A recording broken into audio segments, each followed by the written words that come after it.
to another episode of Talking Churchill. Before we begin today, I would just like to thank the people over at Churchill Central who have now started running this podcast on the website, and we look forward to a very bright future with Churchill Central. Now, today we'll be looking at and considering one of the most controversial aspects of Churchill's life, and one which many historians have called a major failing on Churchill's part. So we'll be looking at Winston Churchill and the Dardanelles, and joining me today in doing that is author and historian Christopher Bell, who has written a book called Churchill and Sea Power, and is currently writing a book on Churchill and the Dardanelles, and he's joining us today from Churchill College. So the first question I suppose that I have is you've written a book on Churchill and sea power, and why further explore Churchill and the Dardanelles? The Churchill and Sea Power book, one of the things that I found was that the Dardanelles episode really was pivotal to Churchill's development as a naval thinker. But it was a very complex episode, and I simply didn't have enough space to go into it in the depth that I would have liked. So in the Sea Power book, I spent maybe 5,000 words covering this episode, and it wasn't nearly enough. I didn't have a chance to really get to grips with the subject in the depth that I'd hoped for. All I was really able to do was to look at it from Churchill's perspective as in his development as a naval thinker and as a naval strategist. Well, if you consider Churchill's role as a military strategist, then I guess the next question we'd have to think about is exactly what was Churchill's role in instigating the campaign? Churchill was absolutely central to the instigation of the campaign, and over the first few months of the war, one of the things that we see is that Churchill is absolutely driven by the need to have the Navy take the offensive against the Germans, and consistently what he comes up against is the opposition of his naval advisors, who find that the schemes that he's putting forward are simply too dangerous, too reckless, and consistently they put their foot down and say no. And by January 1914-15, Churchill is desperate to find some offensive plan that his advisors will agree to. And this is when the idea of a naval attack against the Dardanelles is first brought up.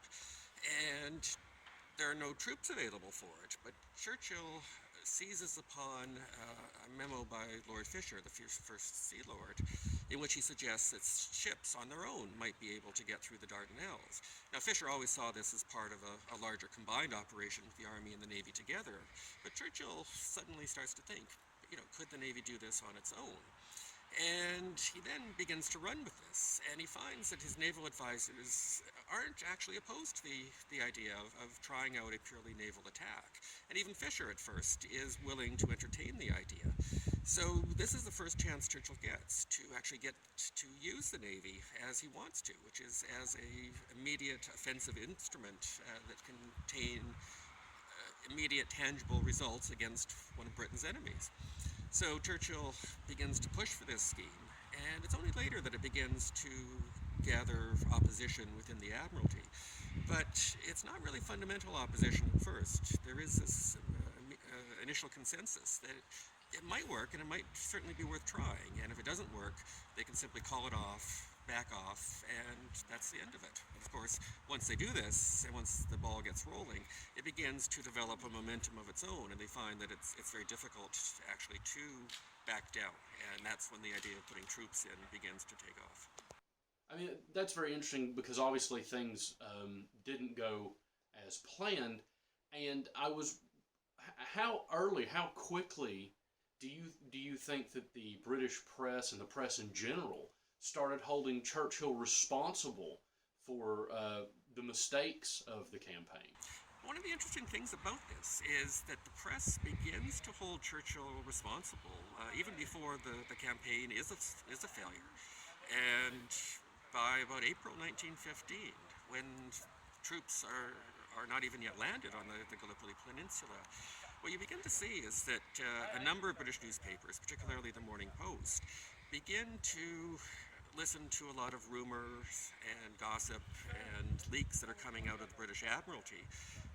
And they seize upon the idea that Churchill has ignored his naval advisors, and particularly that he's ignored Lord Fisher's advice in order to push for a purely naval campaign when Fisher and others presumably had been pushing very hard against it.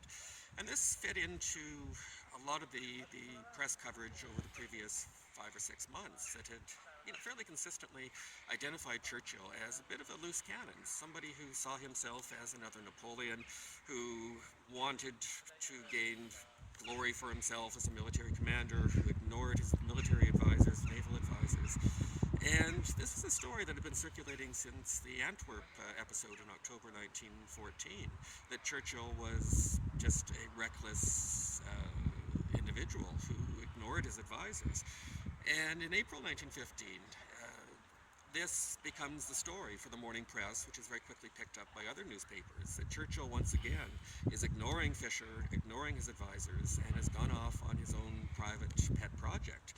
And this is the news in the London papers for some time. It gets picked up by the international press, and it gets picked up for a while by the German press. So if you were in Berlin in April 1915 reading your morning newspaper, you would have read a story about how Churchill ignored Fisher and that all the blame for the Dardanelles campaign was his fault. And this was based on authoritative reports coming from the British press. So the press very quickly jumped on to Churchill as the individual particularly to blame for the failure at the Dardanelles, before it was even recognized widely as being a failure. If the press coverage was so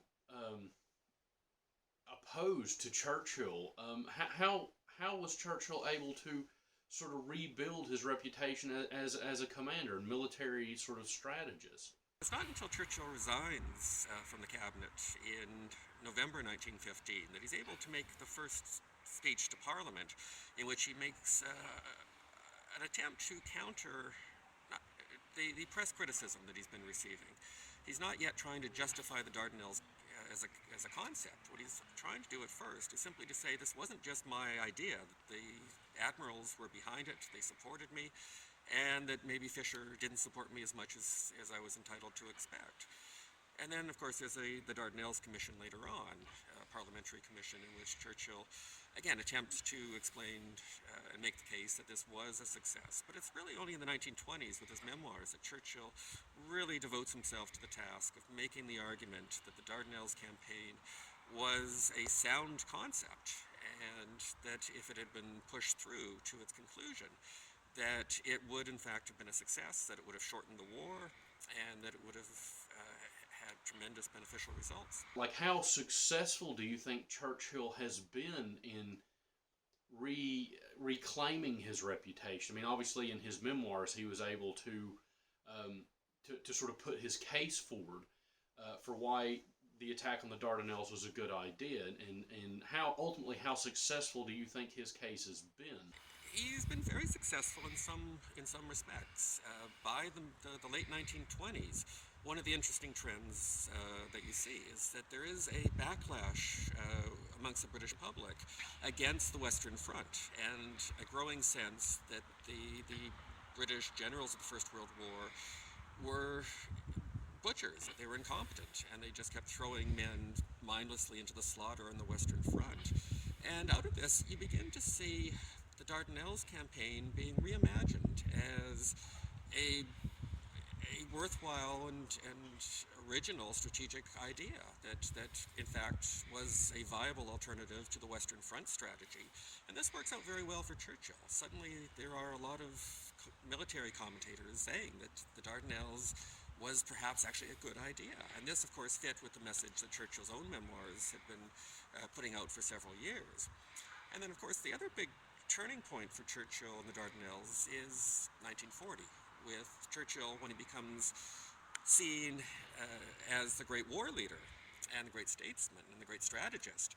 There's an attempt, or maybe not an attempt, but there is a trend over the next 20, 30 years in which we see a reimagining again of the Dardanelles as people begin to see it as the first manifestation of Churchill's greatness as a war leader. And you see that, for quite a long time, that Churchill's, this early episode from Churchill's career is fit into the bigger, the grand narrative of Churchill, the great war leader. Very good point. Of course, Clement Attlee said that the Dardanelles campaign was the only imaginative concept in the war. And this must have been a real vindication for Churchill when he heard that. Yes, I don't think Churchill was sorry to hear Attlee utter those words one bit.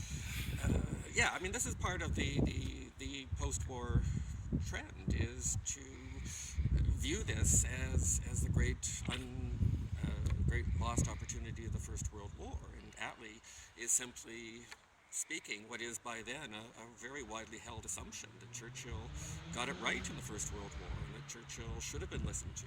Now, at the same time, not everybody's always bought into this idea. There is still, and increasingly I think since 1965, after Churchill dies, more and more historians are starting to question whether that is an accurate representation. And what you tend to see now is that there is a huge polarization. You have your diehard Churchill supporters who are very much influenced by Churchill's own account and by other historians who have treated this as an original strategic idea that could have been successful. The other trend, of course, has been very much in the opposite direction, which is to say that no, this isn't the first manifestation of Churchill, the great war leader. In 1915, this is the first manifestation of Churchill, the reckless strategist, the incompetent, the individual who continually interferes and blunders and gets things wrong. So, to a large extent, the Dardanelles is seen, I think, by many people as sort of the key to explaining the Churchill of the Second World War. That you either take this as a moment where his greatness begins, or the moment where his bad side begins to predominate. And there's not a lot of common ground with Churchill and the Dardanelles today, and that's one of the things that I want to do with this Dardanelles book project, is to go back to the sources, re-examine it, and start to take a look at where the myths and the misconceptions about the campaign begin to creep into the historical record. The goal, of course, of showing in the end how it was. Thank you very much, Professor Christopher Bell, and thank you for tuning in to another podcast of Talking Churchill. And remember, if you want to watch us again, or if you'd like to watch old episodes, you can view them on churchillcentral.com. Thank you for tuning in, and we look forward to seeing you next time.